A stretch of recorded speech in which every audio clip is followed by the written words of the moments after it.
Olá pessoal, vamos para mais uma aula nossa de História e hoje vamos falar de um tema muito importante da nossa história, um episódio um pouco triste e obscuro, mas que é necessário falar, que é sobre a ditadura militar.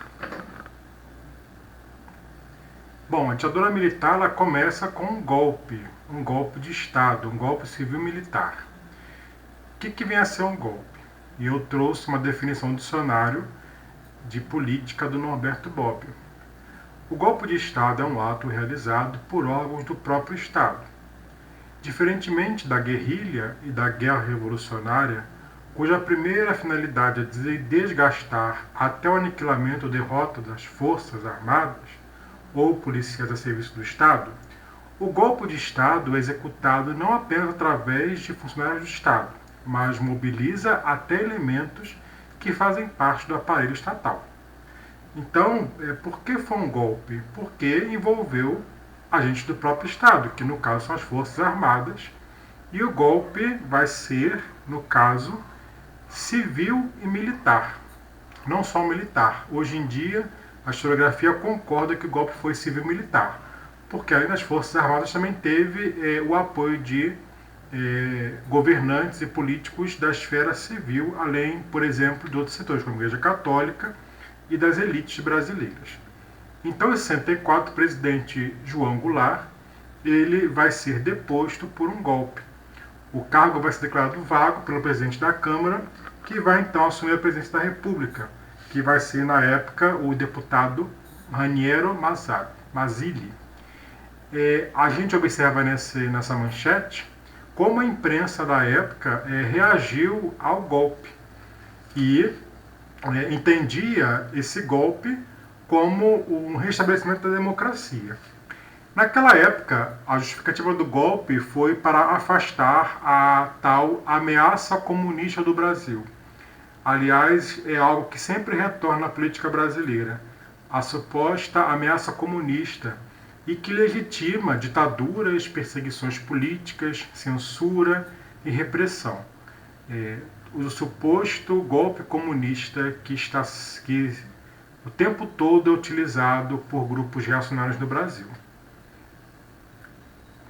Com a deposição de João Goulart, então, tem início o regime militar, a ditadura militar, que tem o primeiro presidente vai ser, então, o general Castelo Branco. Naquela época, a ditadura militar, ela tentava dar um ar de legitimidade.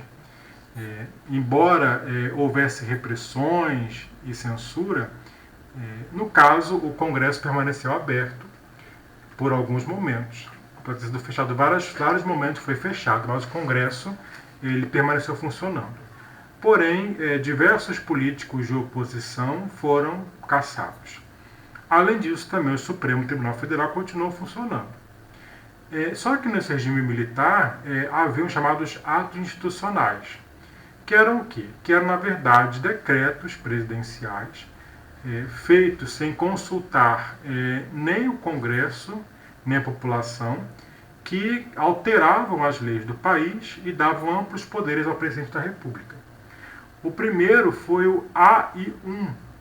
Esse ato institucional permitia ao presidente da República suspender direitos políticos de qualquer cidadão. Também permitia a cassação de mandatos de parlamentares e também estabelecer eleições indiretas. Ou seja, doravante, o presidente da República não era mais eleito pelo povo, e sim pelo Congresso Nacional. Lembrando que o Congresso, todos os políticos de oposição tiveram mandato cassado. O AI-2 estabelecia a extinção dos partidos políticos no Brasil.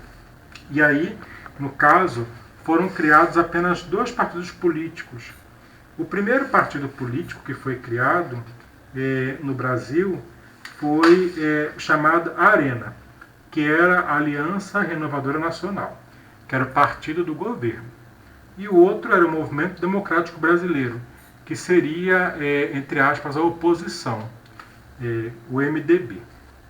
E também foi feita uma Constituição para o Brasil, uma Constituição nova, que foi aprovada pelo Congresso Nacional, que ampliava os poderes do Executivo, do Presidente da República. Nesse contexto também é criada a Lei de Imprensa, que estabelece a censura dos órgãos de imprensa, dos jornais, né, ou do rádio, e também a Lei de Segurança Nacional, que dava à Justiça Militar o direito de julgar crimes de subversão. E isso era era algo assim, um tanto quanto, não era muito claro o que seria subversão nesse contexto, porque poderia ser um simples comício, uma reunião política, e o governo poderia interpretar como subversão e poderia mandar prender aqueles que estivessem participando. A ditadura militar ela se tornou cada vez mais repressora quando teve a ascensão dos generais da linha dura. Esse grupo de militares, no caso, se utilizavam da doutrina de segurança nacional para caçar os subversivos e assim afastar o que eles chamavam de ameaça comunista que ameaçava o Brasil.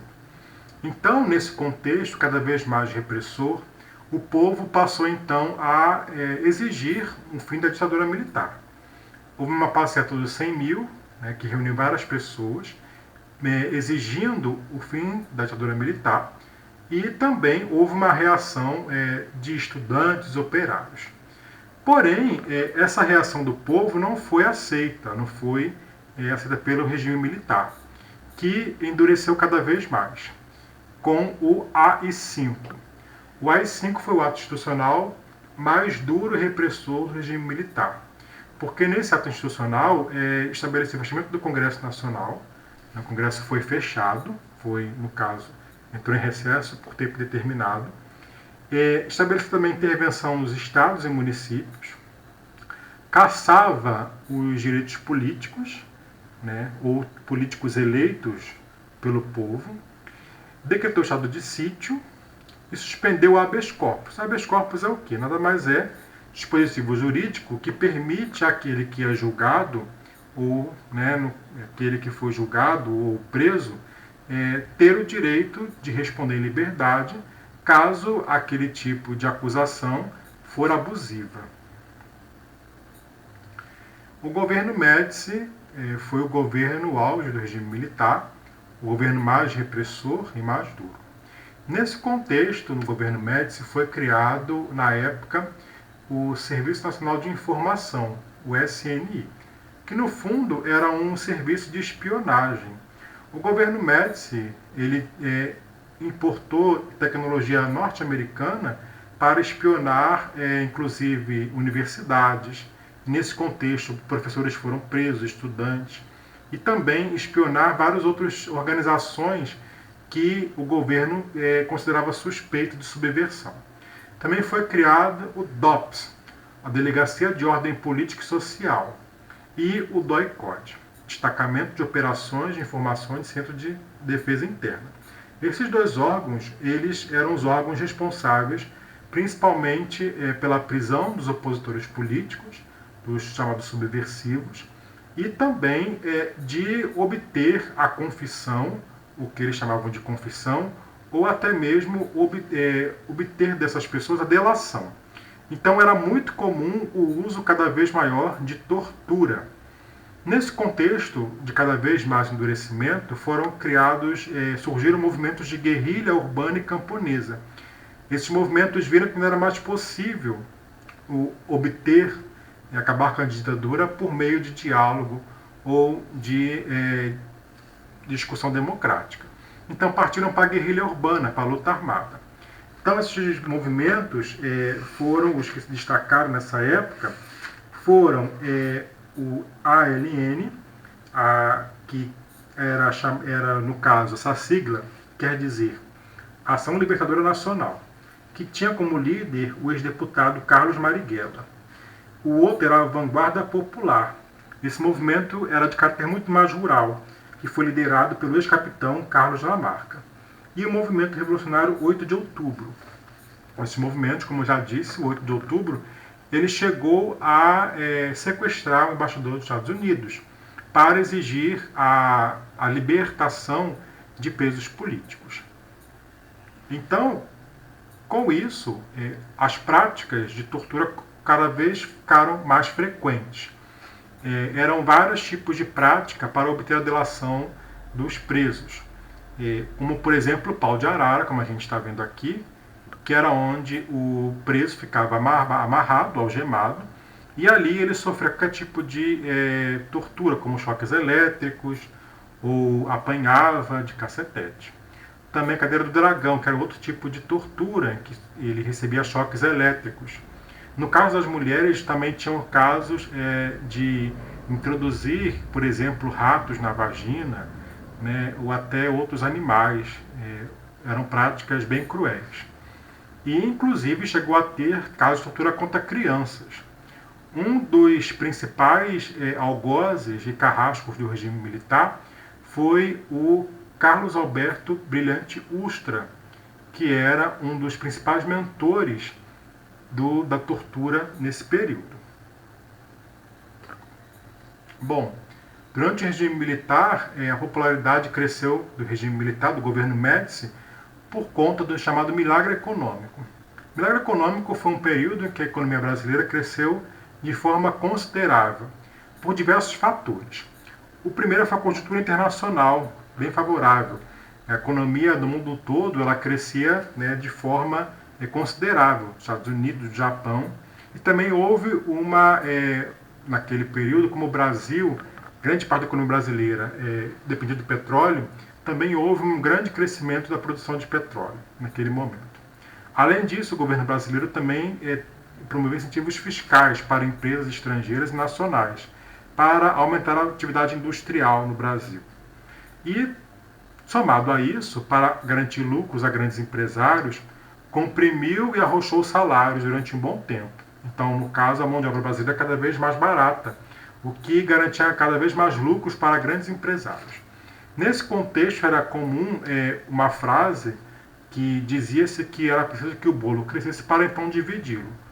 Só que esse bolo cresceu e, no caso, a economia cresceu, só que poucos tiveram vantagens com isso. No caso, uma minoria, que era a elite brasileira. Esse tipo de política econômica teve uma redução da inflação bem considerável e crescimento do PIB, que crescia em torno de 11% ao ano.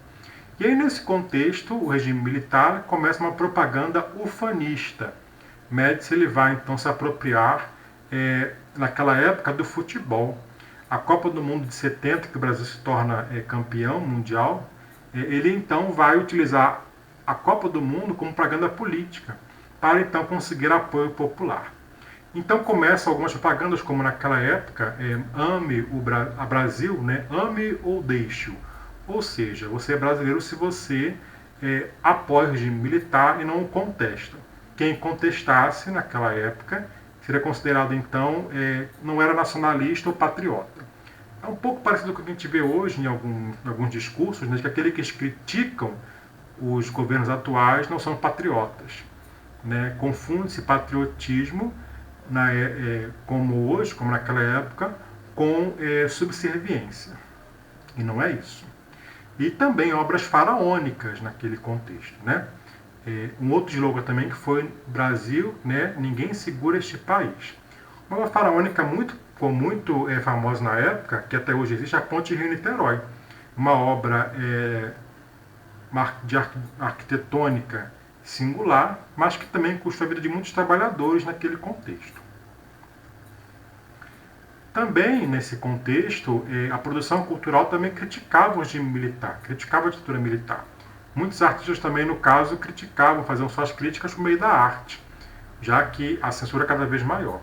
Algumas letras, por exemplo, elas tinham sentido, né, elas tentavam passar uma mensagem, mas não de forma muito clara. Então, alguns artistas nesse momento, alguns artistas, né, alguns cantores, foram, por exemplo, Chico Buarque, de Holanda, e no caso, Caetano Veloso e Gilberto Gil. Todos eles tiveram que se exilar fora do país, porque chegaram a ser presos, ameaçados, então tiveram que ir embora do país durante um bom tempo, porque eram críticos do regime militar. Como a ditadura militar começa a entrar em decadência? Como ela entra em crise de que forma? Primeiro, começa por esgotamento do milagre econômico. Já começa a dar sinais de esgotamento quando o preço do petróleo começa a disparar. E como o Brasil comprava muito petróleo na época, nesse contexto não tinha como garantir um preço reduzido. Houve um aumento considerável do combustível nesse contexto e a inflação voltou a subir de forma bem assustadora no Brasil. E aí com isso também aconteceu o seguinte, né? Com esse milagre econômico entrando em crise, o povo que tinha um salário muito baixo na época não conseguia, por exemplo, comprar mais bens de consumo como anteriormente. Então isso acaba agravando a grande desigualdade social que o Brasil já tinha e acaba sendo cada vez mais clara nesse contexto. Há muitos pobres no país e super ricos.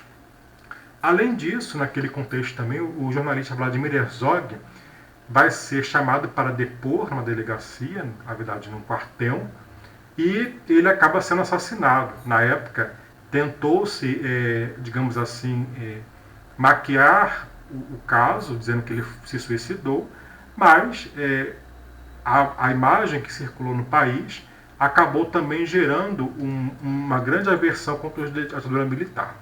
Então o governo Geisel, que vai assumir o novo general, ele propõe então uma abertura lenta e gradual, porém ainda com um controle muito grande da liberdade de expressão, dos partidos políticos, mas o Brasil começa uma nova fase.